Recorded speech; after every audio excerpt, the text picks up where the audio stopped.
El nostre expert en natura, Àngel, però abans volem anar cap al TEA, on està la nostra companya Ainhoa Machí, que ens ensenya una cosa molt especial. Ainhoa, com estem? Mabel, exacte. Avui en Som de Casa, és dimarts i toca secció de natura. I per això ens n'hem vingut al TEA, concretament a l'Hotel Cap Negret, perquè ja ho podreu veure darrere de mi, que així tenim un jardí vertical espectacular. Estem acostumbrats a veure els jardins a terra, però este ja no està en posició horitzontal, com el seu nom indica, està en posició vertical.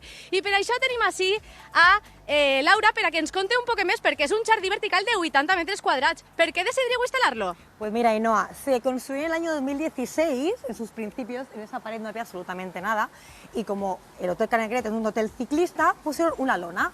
¿Qué pasa? Que con el tiempo decidieron quitarla y montar este jardín vertical, que si os fijáis bien, tiene como una especie de dibujo en el que están colocadas las plantas de manera estratégica. Hay esos tipos de planta, la verdad que los nombres no los puedo decir exactamente porque son bastante complicados, pero por ejemplo tenemos la planta del incienso, que da muy buen olor, tenemos el caballero negro también, helechos.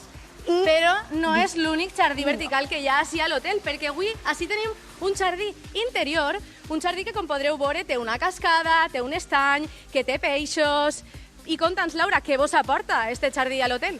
Pues mira, aquí hace muchísimo calor. El sol pega muy fuerte en este hotel porque estamos en primera línea de playa. Entonces, lo que hace es que el sol no penetre tan fuerte en el hotel y tengamos una temperatura súper agradable dentro de él. I per què heu elegit aquestes plantes en concret? Pues mira, estas plantas lo que hacen es regular la temperatura. Además, como estamos enfrente del mar y hay muchísimo salitre, lo que hace es regular también un poco esa salinidad del mar. Y bueno, también es un poco estético, como habéis podido ver, es muy bonito. I com ho conserveu? Pues mirad, tiene un sistema de riego justamente detrás, en el panel de detrás, hay unas esponjas y en la parte de arriba tenemos como una especie de tuberías muy pequeñitas que van goteando.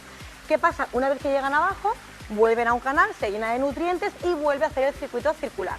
Moltíssimes gràcies, Laura. Ja ho veieu, companys, que este jardí vertical és una meravella, així que jo em quedé a l'hotel disfrutant-lo i vos pregunte una coseta. Què vos pareix si en posem uno d'estos a la terrassa del plató de Som de Casa? Ah, bé,